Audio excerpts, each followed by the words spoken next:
Selamat siang, Ibu dan teman-teman sekalian.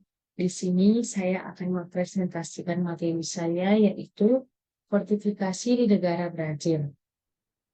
Sebelumnya, perkenalkan nama saya Marta Susmita Manulung dengan NIM J1A1200036 dari kelas R002 Program Studi Teknologi Hasil Pertanian Fakultas Pertanian Universitas Jambi. Materi yang pertama yaitu adalah fortifikasi di negara Brazil. Sekitar 50 negara di seluruh dunia telah mengadopsi fortifikasi makanan dan asam folat atau FA. Fortifikasi FA dari gandum dan tepung jagung telah diwajibkan di Brazil sejak tahun 2004. Untuk menilai pengaruh 10 tahun kebijakan fortifikasi makanan FA terhadap status folat penduduk Sao Paulo, Brazil menggunakan survei berbasis populasi. WHO memperkirakan prevalensi global anemia pada anak di bawah usia 5 tahun adalah 47%. Di Brazil, studi terisolasi yang dilakukan dalam 2 dekade terakhir menunjukkan bahwa prevalensi anemia hingga 80% pada kelompok usia yang sama. Dalam upaya untuk mengurangi prevalensi anemia defisiensi Fe, pemerintah Brazil mewajibkan fortifikasi gandum dan tepung jagung pada Juli 2004 dengan status nomor 344/2002 menetapkan bahwa 42 mg Fe ditambahkan ke setiap 100 gram tepung yang setara dengan kira-kira 50% nilai harian yang direkomendasikan untuk anak prasekolah mengingat hanya mengkonsumsi tepung. Selanjutnya itu zat gizi mikro. Kelompok yang paling mudah mengalami kekurangan zat gizi mikro adalah ibu hamil, ibu menyusui, dan anak-anak berusia di bawah 5 tahun. Hal ini disebabkan karena mereka membutuhkan vitamin dan mineral dalam jumlah yang lebih besar dibandingkan dengan kelompok lainnya. Di samping itu, kelompok ini juga sangat mudah mengalami akibat yang merugikan dari kekurangan zat gizi mikro. Bagi ibu hamil, kekurangan zat gizi mikro itu dapat meningkatkan risiko kematian ibu saat melahirkan dan melahirkan bayi dengan berat badan yang kurang. Nah, akibat dari kekurangan zat gizi mikro tersebut dapat mengakibatkan anemia defisiensi yang dilaporkan pada tahun 1993.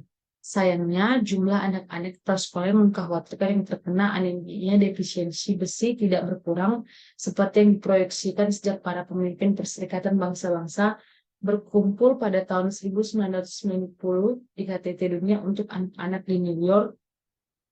Di antara tujuan mereka adalah pengurangan 50% malnutrisi pada tahun 2000 di negara-negara berkembang. Tetapi hanya pengurangan 27% yang tercapai. Oleh karena itu, tujuan baru untuk tahun 2010 meningkatkan 33% pengurangan gizi buruk dengan perhatian khusus pada anak-anak di bawah usia 2 tahun menurut UNICEF 2002. Fortifikasi di Brazil itu fortifikasi tepung terigu dengan Fe dan asam folat. Merupakan strategi yang diadopsi oleh banyak negara untuk mengurangi defisiensi Fe dan asam folat. Di Brazil, fortifikasi wajib gandum dan tepung jagung juga dimulai pada tahun 2004 dengan 150 gram asam folat dan 4,2 mg Fe per 100 gram tepung. Namun hampir 10 tahun setelah fortifikasi tepung dimulai, ada kekurangan evaluasi secara nasional tentang dampak produk fortifikasi pada asupan Fe dan asam folat. Ada beberapa studi tapi terbatas pada ibu kota di negara bagian Brazil. Dan ada penelitian yang sedang berlangsung untuk menentukan bahwa tepung yang diperkaya dapat mengurangi anemia defisiensi pada anak bila dikonsumsi secara teratur. Nah, fortifikasi zat besi Brazil menambahkan bahwa penambahan zat besi ke tepung terigu fortifikasi tepung terigu dengan zat besi telah dipraktikkan selama beberapa dekade. Namun, tepung terigu yang diperkaya dengan zat besi tidak selalu tersedia atau dikonsumsi oleh anak miskin usia 6-60 bulan dalam jumlah yang terkecil untuk efektif. Kebijakan fortifikasi pangan di negara Brazil, yaitu sejak tahun 2001, Brazil telah menetapkan fortifikasi gandum dan tepung jagung dengan zat besi atau Fe dan asam folat atau folat. Peraturan yang berlaku menunjukkan bahwa kedua tepung ini banyak digunakan di Brazil dan merupakan hal yang tepat untuk dilakukan untuk meningkatkan status mikronutrien penduduk dan mengurangi banyak penyakit seperti defisiensi Fe, anemia, dan cacat tabung sari. Berikut ini adalah video fortifikasi di negara Brazil.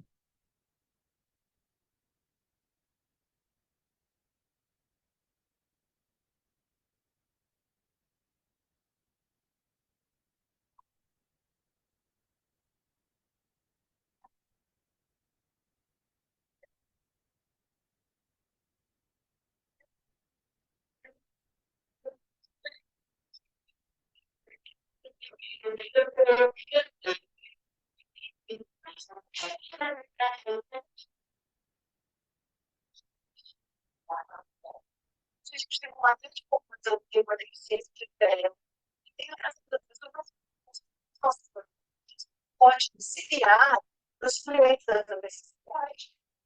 Então, a gente tem uma escola, a gente tem uma timeline, principalmente falando de serias edificantes, onde a gente pode associar um conjuntamente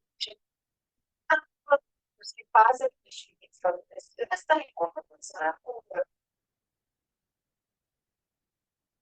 A gente tem que aproveitar o fim da plataforma, que ela vem bem nesse próximo, bem nesse personalizado. E esse momento a gente pode enriquecer esse atendimento ali. Então, eu tinha criado a gente não tem que memória, você tinha criado a gente fica de uma fase de família, de nossa de constituição, né? A gente não tem mesmo, olha só o negócio, tem que fazer saudável.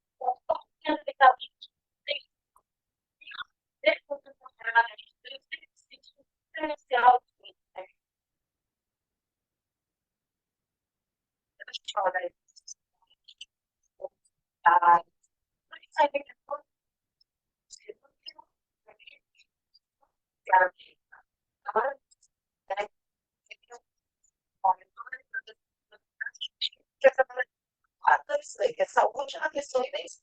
Olha, eu tudo te oferece quais benefícios, a gente auxilia no febre, cálcio, eu sei que os acessos da vitamina e daí há uma adaptação na presença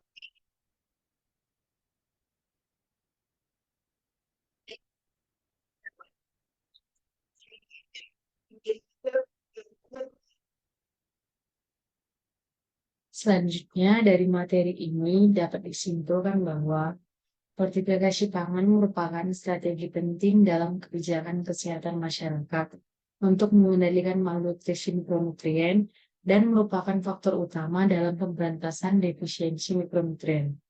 Fortifikasi tepung terigu dengan Fe dan asam folat merupakan strategi yang diadopsi oleh banyak negara untuk mengurangi defisiensi Fe dan asam folat.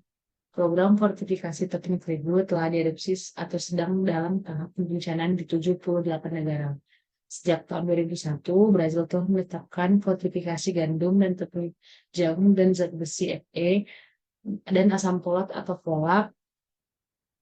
Peraturan yang berlaku menunjukkan bahwa kedua tepung ini banyak digunakan di Brasil dan merupakan hal yang tepat untuk dilakukan untuk meningkatkan status mikronutrien penduduk dan mengurangi banyak penyakit seperti defisiensi Fe, anemia, dan cacat tabung saraf. Mungkin sekian materi yang bisa saya sampaikan. Jika ada salah kata, mohon dimaafkan. Terima kasih. Selamat siang.